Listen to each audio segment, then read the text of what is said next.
Bienvenida Alba Cardalda, psicóloga clínica, experta en psicoterapia cognitiva conductual y en neuropsicología, a este espacio Icomentalks que ha abierto el Colegio de Médicos de Madrid por su 125 aniversario dentro de todas las actividades que está organizando en colaboración con el mundo para charlar sobre salud mental. Hola, ¿Qué tal? Rocío. Muchas gracias por invitarme a este espacio.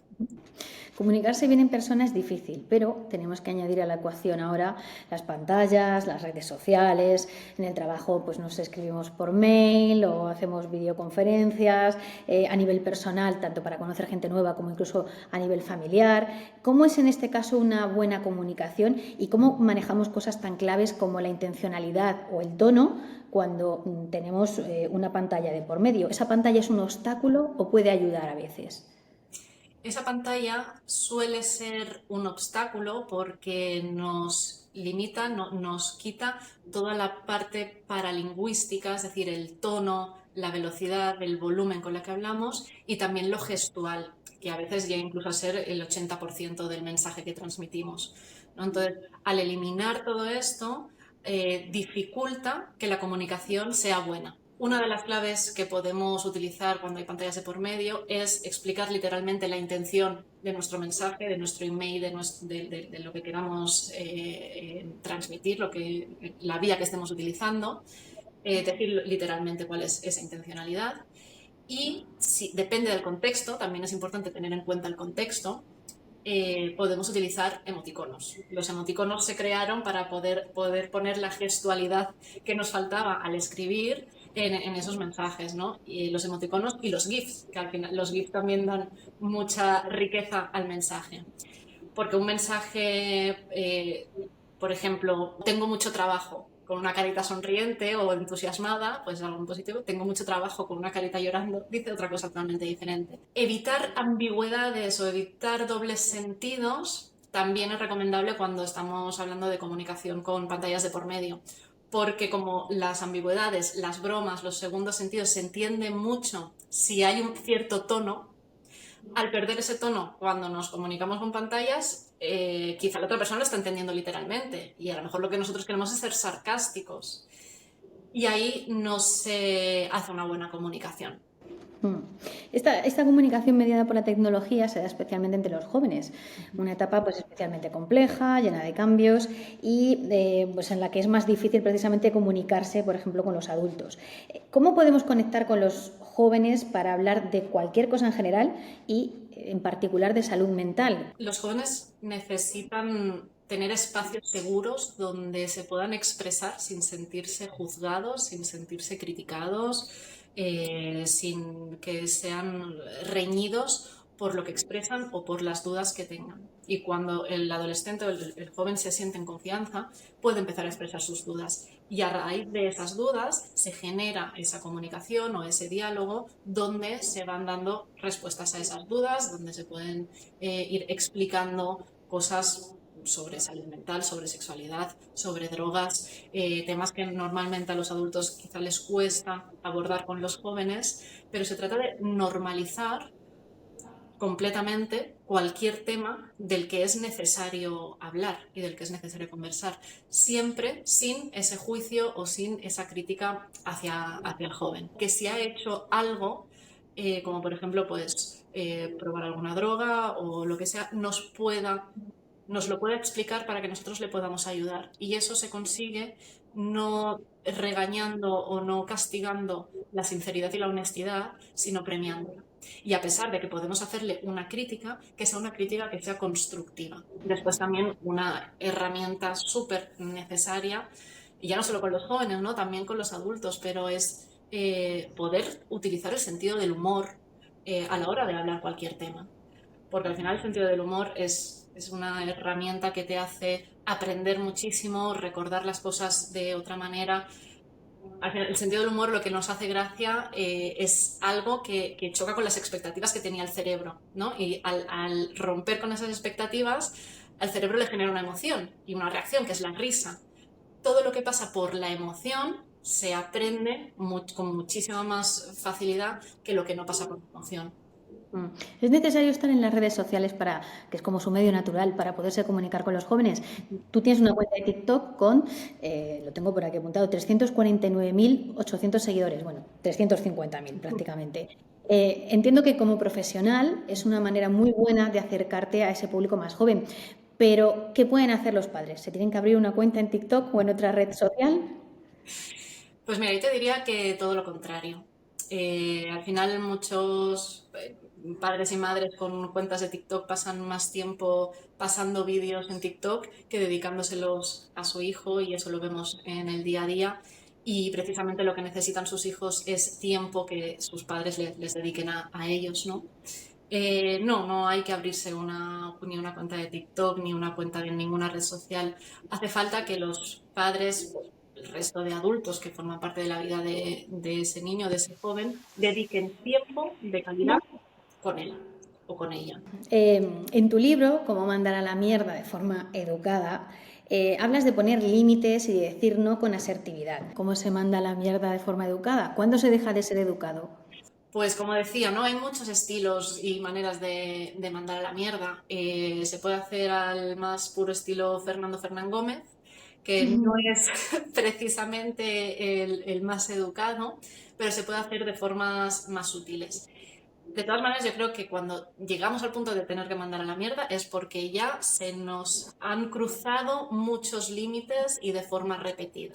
Entonces, la clave está en que a medida que se van pasando límites, ser capaz de decir, perdona, por aquí no, otra vez, perdona, por aquí no, y ya cuando eso ya se va repitiendo, sentirse con el derecho de mandar a la mierda. De mandar a la mierda porque nos han faltado a nuestros derechos asertivos, porque se nos ha faltado a nuestro respeto o a nuestra dignidad, ¿no? Entonces, Ponnos, ponnos algún ejemplo, Alba, de alguna situación concreta. alguna situación concreta. Eh, Pues, por ejemplo, voy a explicar una situación mía personal que me ocurrió en un trabajo, que al final, bueno, sentí que se me faltó al respeto en diferentes ocasiones, ¿no? Sí, diferentes ocasiones. No solamente con el trato hacia mí en el trabajo en sí, hablando de una forma muy despectiva, y yo siempre recalco que por mucho que haya una jerarquía en puestos laborales, no significa que uno tenga más valía personal que la otra persona, por tanto el respeto siempre tiene que estar, a pesar de mantener esa jerarquía, ¿vale? Eso puede estar, pero nunca se puede faltar al respeto a alguien que está laboralmente o profesionalmente en un rango inferior al tuyo. Entonces, yo consideré que se me faltó el respeto en repetidas ocasiones y que también, y tampoco se respetaban mis horarios laborales, y eso se mantuvo durante un tiempo. Y llegó un punto en el que dije que no más. Entonces, mi manera de mandar a la mierda no fue literalmente decir iros a la mierda, pero sí fue presentar mi carta de renuncia y explicar los motivos y dignamente coger mis cosas y largarme de ese lugar. Entonces, eso también es una manera de mandar a la mierda a alguien. En este caso, bueno, pues fue un trabajo, ¿no? Pero presentar una carta de renuncia y decir yo no tolero más que se me trate de esta manera, también es una forma de mandar a la mierda. Entonces, hay muchas maneras de hacerlo. Lo importante es saber poner el límite y saber decir por aquí no. Y ya no lo Mm. aguanto más. En tu TikTok siempre haces como muchas situaciones cotidianas, por ejemplo, incluso cuando alguien llega y te hace una crítica o te da una opinión que tú no le has pedido, ¿no? Ujú. Por ejemplo, pues imaginemos, uy, pues estás más gorda, típica frase que además se dice mucho, Ujú. ¿no? Y tú también das ahí como pautas para responder ante esas situaciones. Sí, sí que suelo dar ejemplos concretos, pues, eso, ¿no? Comentarios o opiniones no solicitadas, que es algo que, bueno, que se escuda mucho en es que yo soy muy sincera o muy sincero y entonces te digo lo primero que me pasa por la cabeza sin tener en cuenta ni si tú lo quieres escuchar, ni si o en qué momento estás y si, bueno, quizás eso te pueda sentar mal, que es lo que normalmente ocurre cuando nos dan una opinión no solicitada. Pero si nos la solicitamos es precisamente porque quizá no queremos saberla y es totalmente respetable.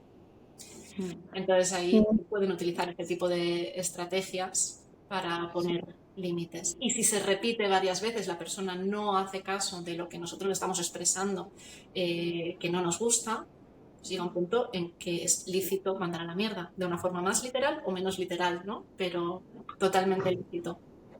Dicho tal cual. También se puede poner el vídeo de Fernán Gómez y reproducirlo sin que lo También, llegues a decir tú, ¿no? Si lo pones a esa persona. también. Bueno, no es fácil decir no en el trabajo ni en las relaciones personales. Muchas veces creo que también, esto lo comentas en tu libro, por no querer quedar mal o por una especie de sentimiento de culpa, que también es como una cosa que tenemos ahí muy marcada por nuestra tradición cristiana, creo que tú hablas de eso en ocasiones. ¿Cómo vencemos esos miedos? ¿Es necesario poner límites siempre en todas nuestras relaciones y en todas las situaciones? Siempre tienen que haber esos límites. ¿Y qué pasa cuando te sentimos culpa o cuando sentimos miedos, ¿no? Miedos a no agradar o miedos a ser rechazados. El miedo al rechazo no se puede eliminar 100% porque es algo que forma parte de nuestra naturaleza como seres gregarios, ¿no? Como seres sociales. Ese miedo al rechazo surge de nuestra necesidad de formar parte de un grupo para sobrevivir. Eh, hace miles de años, quizá con más necesidad, pero a día de hoy también la soledad es otra pandemia que mata. El punto está en encontrar el punto en el que no sea la norma, el agradar, y tampoco sea lo que nos guíe en nuestras decisiones más importantes de la vida. O que siempre nos guíe en pequeñas decisiones, pero muy constantemente. Entonces, es encontrar un equilibrio entre el querer convivir con otras personas y a veces ceder en ciertos límites o en ciertas situaciones en las que también hay que ser flexible, pero tener claro dónde no hay que ceder. Y escoger también a quién agradar y a quién no. Y a veces una de las cosas que más cuesta es, vale, yo sé cuáles son mis límites, yo sé dónde fallo, pero no tengo la seguridad suficiente en mí misma para llevarlo a cabo. Entonces hay que trabajar también mucho la autoestima, la seguridad en uno mismo para creerte merecedor y digno de poder poner esos límites. Y este es el trabajo que se hace como adulto para aprender a poner límites de forma asertiva y de forma empática.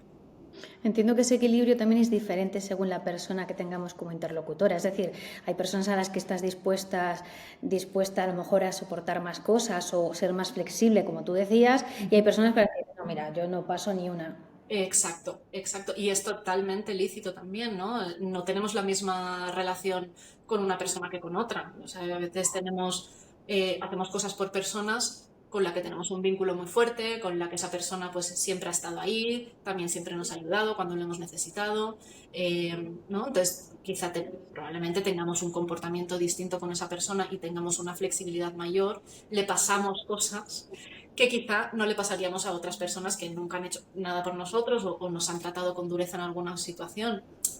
Y es totalmente comprensible. Y esa flexibilidad o ese criterio de decir con quién sí, con quién no, también es sano.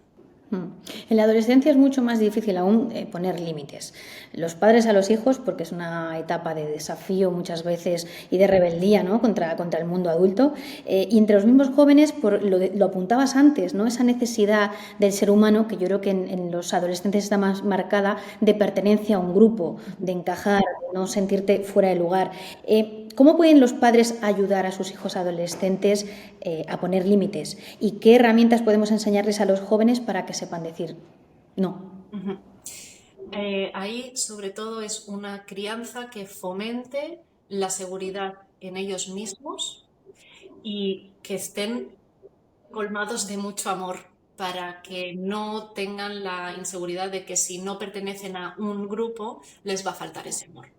Entonces, una crianza que fomente una sana autoestima y el respeto tanto por lo que él siente como por los demás y la empatía es súper necesario que se dé de padres a hijos, ¿no? De padres a jóvenes. Pero eso es algo que no se puede empezar ya en la adolescencia, es algo que se tiene que empezar ya de más pequeños.